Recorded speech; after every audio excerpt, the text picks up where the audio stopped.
Assalamualaikum warahmatullahi wabarakatuh. Adik-adik ketemu lagi. Kali ini dokter akan menyampaikan kuliah mengenai metabolisme mineral. Nah, mineral kan memang penting untuk pertumbuhan normal dan juga keseimbangan tubuh. Nah, ini mineral itu ada elemen mayor ya. Dikatakan mayor karena kebutuhannya lebih dari 100 mg per hari. Nah, misalnya kalsium, magnesium, fosfor, natrium, kalium, klorida, sulfur, fluorida. Nah, yang kedua itu jenis elemen trace, kebutuhannya kurang dari 100 mg per hari, misalnya besi, iodin, koper, mangan, zinc, molybdenum, selenium, yang mayor aja ya. Yang pertama kalsium. Total kalsium ini ada 1 sampai 1,5 kilo, terbanyak di tulang 99%. Untuk sumbernya itu sendiri dari susu sapi, telur, ikan, sayuran, tapi yang terbanyak susu ya. Kemudian ada juga di sereal seperti gandum dan beras, cuman sangat sedikit. Nah, untuk dewasa itu kebutuhan 500 mg per hari dan anak-anak lebih banyak 1200 mg per hari. Sedangkan ibu hamil dan menyusui itu paling banyak 1500 mg per hari.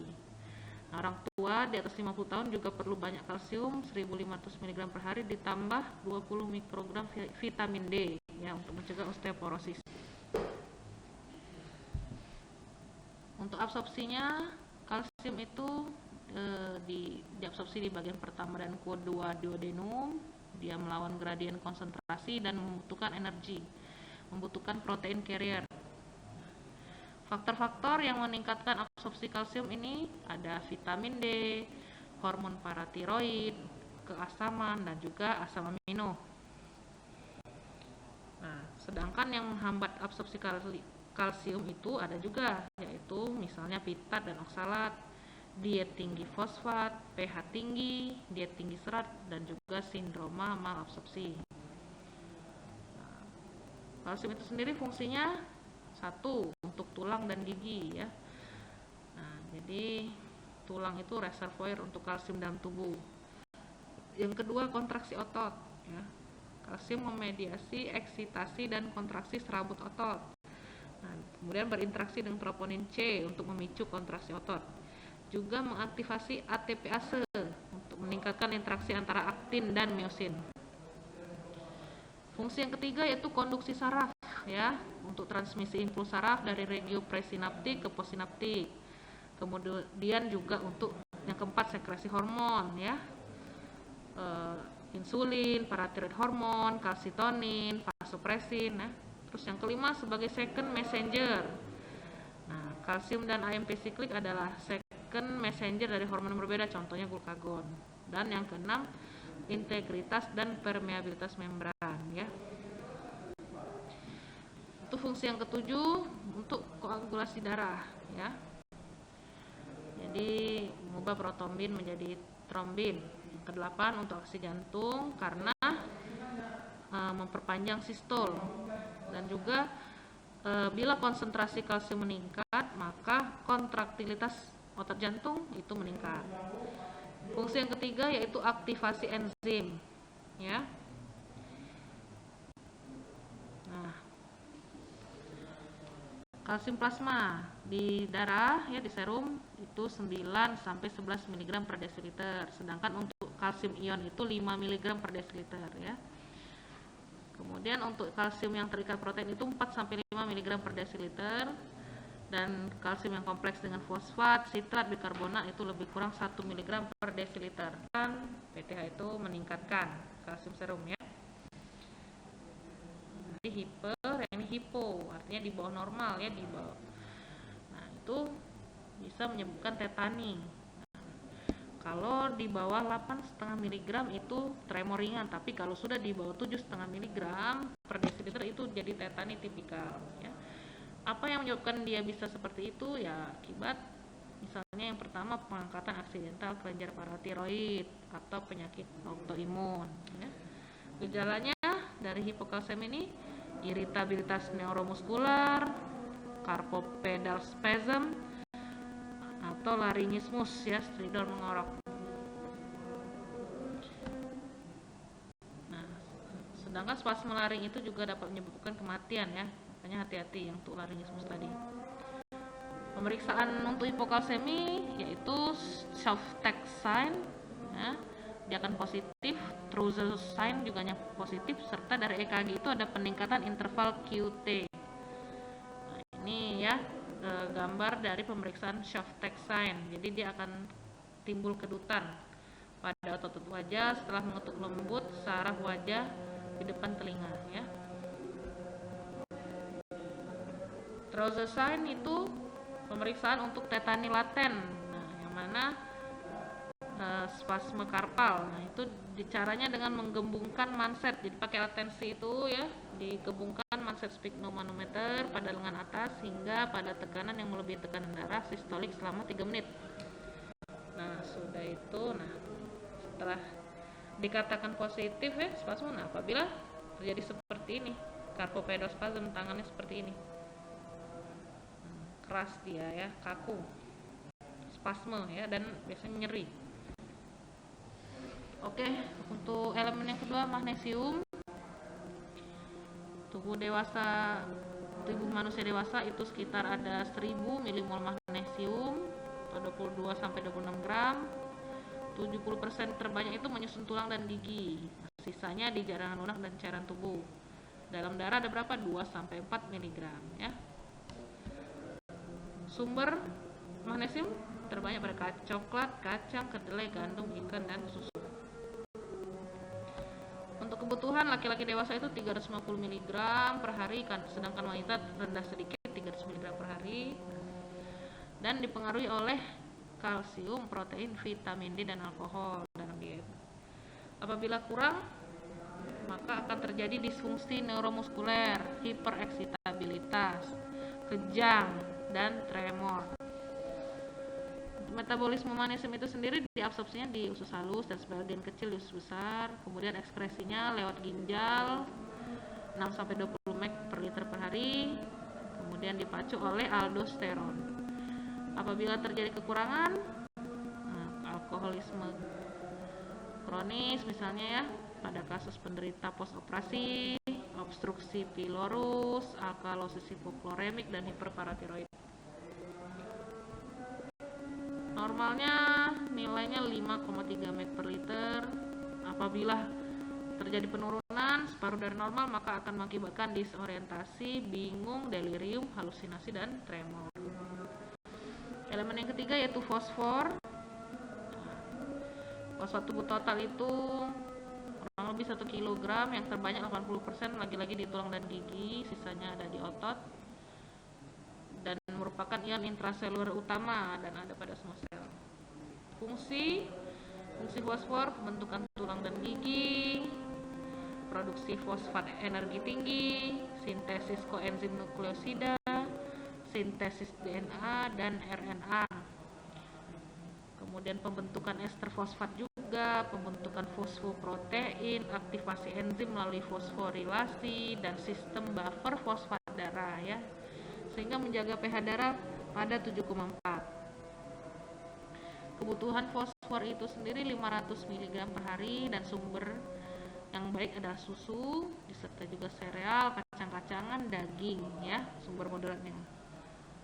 Kalsitrol juga berperan dalam meningkatkan absorpsi fosfat.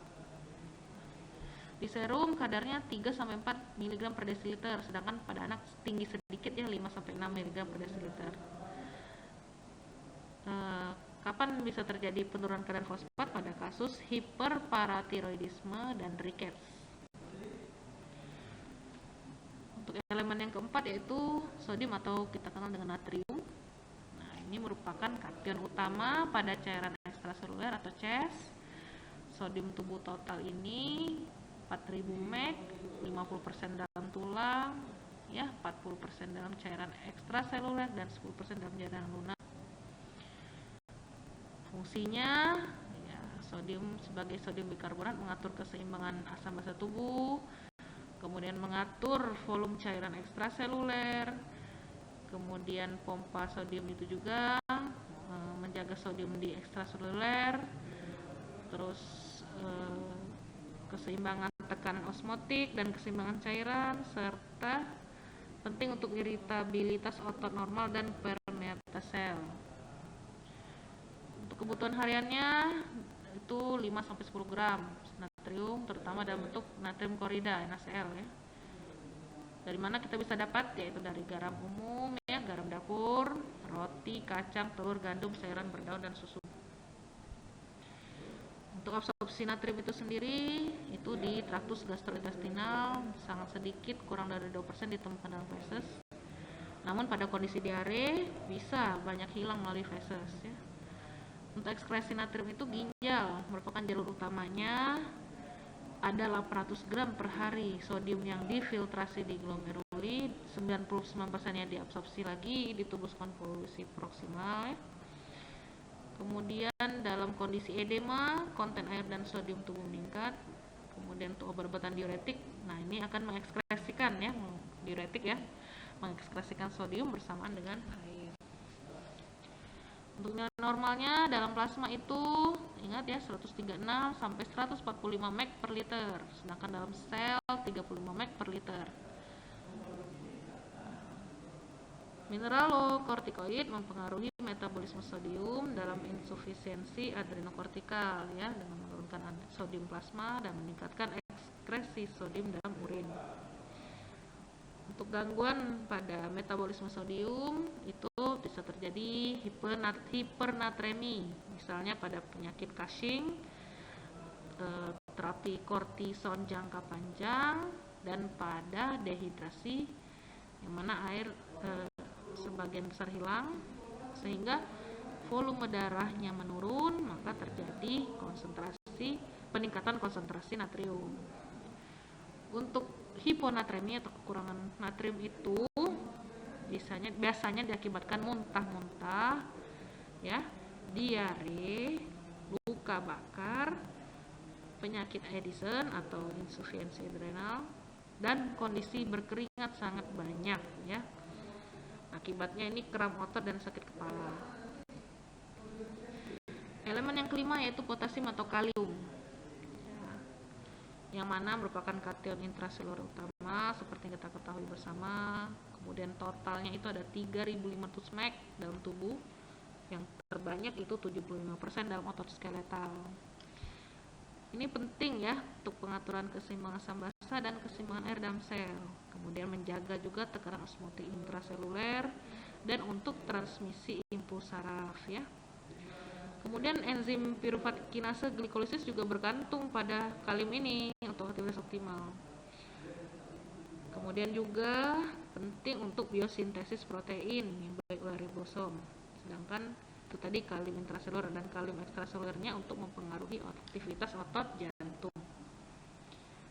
Kebutuhan diet itu 3-4 gram per hari, sumbernya ingat ya, pisang, jeruk, nanas, hati, air kelapa dogan, kentang, kacang polong, dan ayam. Penyerapannya dari traktus gastrointestinal sangat efisien 90%. Sedangkan pada diare proporsi yang baik dari kalium hilang dalam tinja. Ekskresi kalium melalui urin, di mana aldosteron ya yang mempengaruhinya bisa meningkatkan ekspresinya. Untuk nilai normal dalam plasma itu 3-5 mg, dalam whole blood 50 mg per liter. Jadi konsentrasi tinggi maupun konsentrasi rendah itu sangat berbahaya ya pada kalium ini sendiri, karena bisa mempengaruhi kontraktilitas otot jantung. Jadi dia pentingnya di kontraktilitas otot jantung, tidak boleh tinggi dan tidak boleh rendah. Nah, apa saja sih kondisi yang menyebabkan hipokalemi? Yang pertama Cushing syndrome, yang kedua terapi kortison jangka panjang, yang ketiga diare dan muntah-muntah yang lama, yang keempat diuretik ya. Biasanya dipakai pada kasus gagal jantung kongestif. Nah, tapi akibatnya obat itu juga mengekskresi kalium. Gejalanya sign and symptom, iritabilitas, kelemahan otot, takikardi, kardiomegali, cardiac arrest. Kemudian pada EKG itu bisa didapatkan gelombang melandai dengan T yang menurun. Kalau hiperkalemi pada kondisi apa? Gagal ginjal, Addison's disease, diabetes vakum. Sign and simptomnya depresi susunan saraf pusat, kebingungan, mati rasa, bradikardi, sampai cardiac arrest ya. Pada EKG itu ada gelombang T yang meninggi.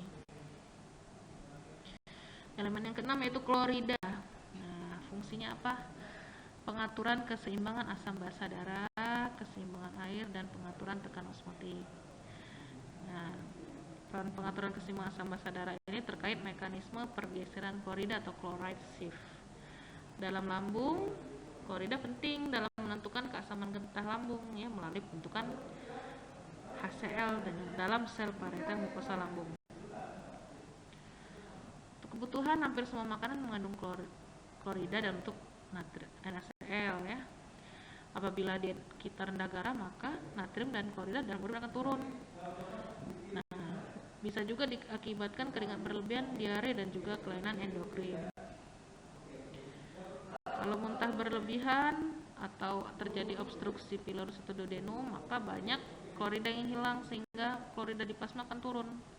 Nah, selanjutnya akan dikompensasi oleh naiknya kadar bikarbonat sehingga terjadi alkalosis hipokloremik. Jadi kloridanya jadi rendah. Nah, ini yang disebut alkalosis metabolik.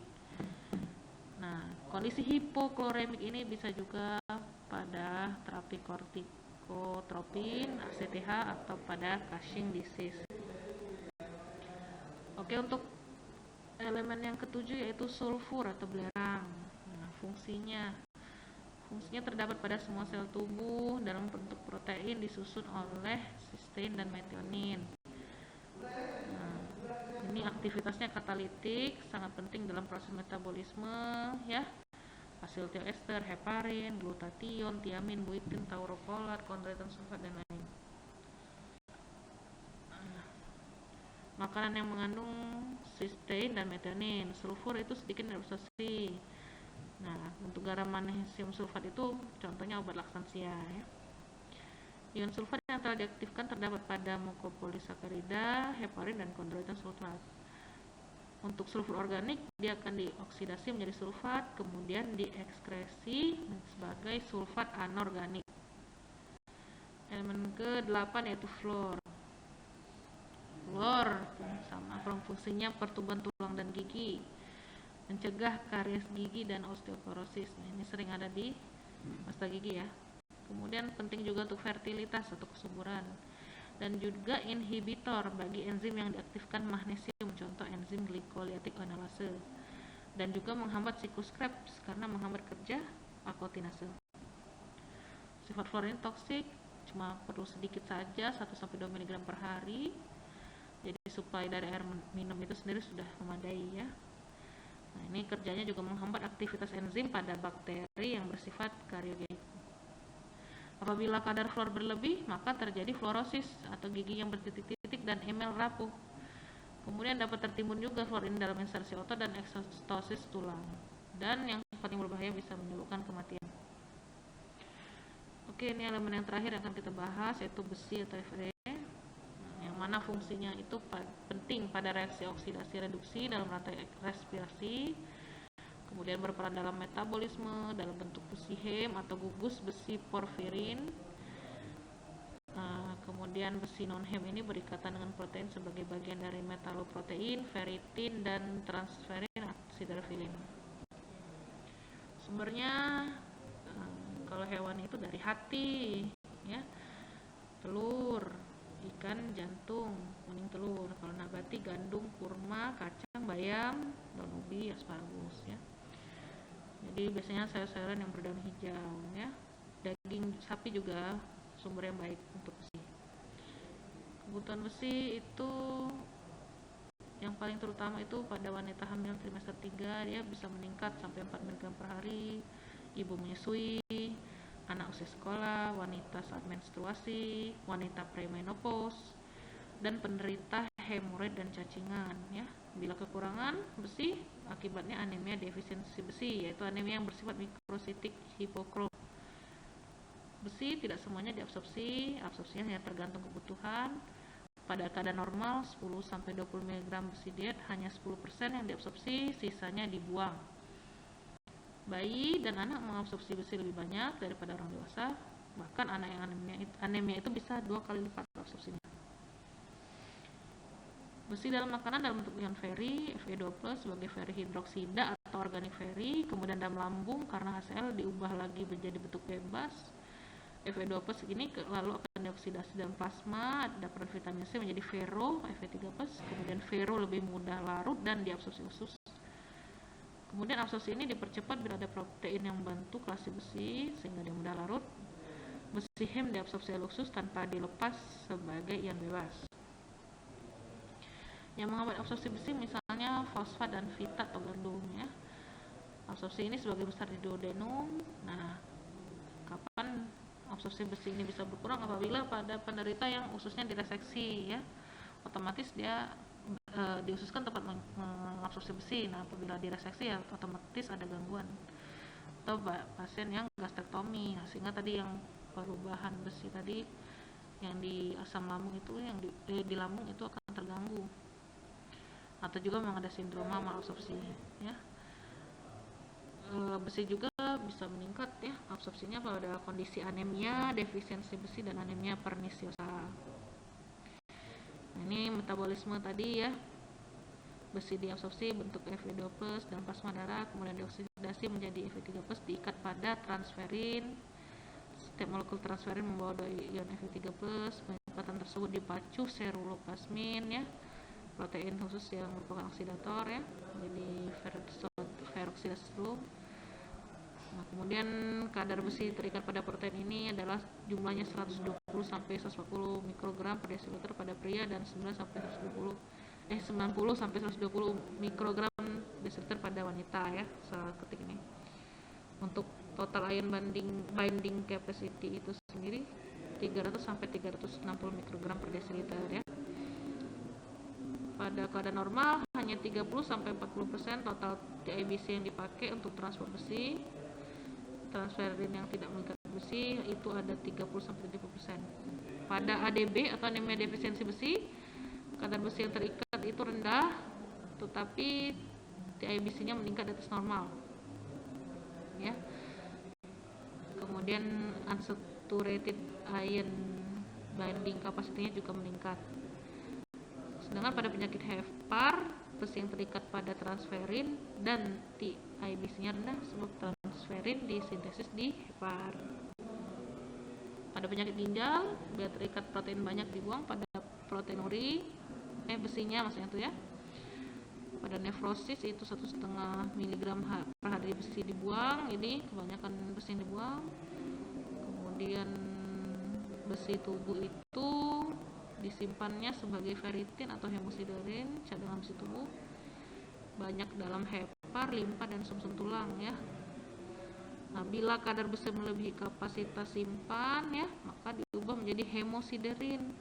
Nah, ditimbun dalam hepar sebagai hemosiderin. Nah, bila terlalu banyak disebut hemosiderosis. Nah, ini tidak baik juga. Nah, ya.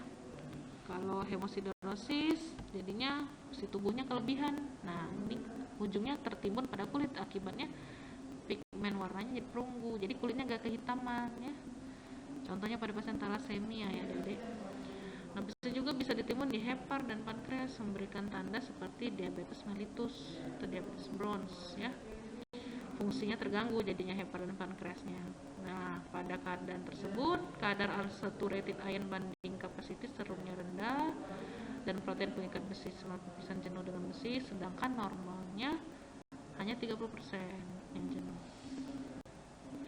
Terima kasih adik-adik, demikianlah kuliah dari saya. Semoga bermanfaat dan semoga dimengerti. Selamat belajar. Wassalamualaikum warahmatullahi wabarakatuh.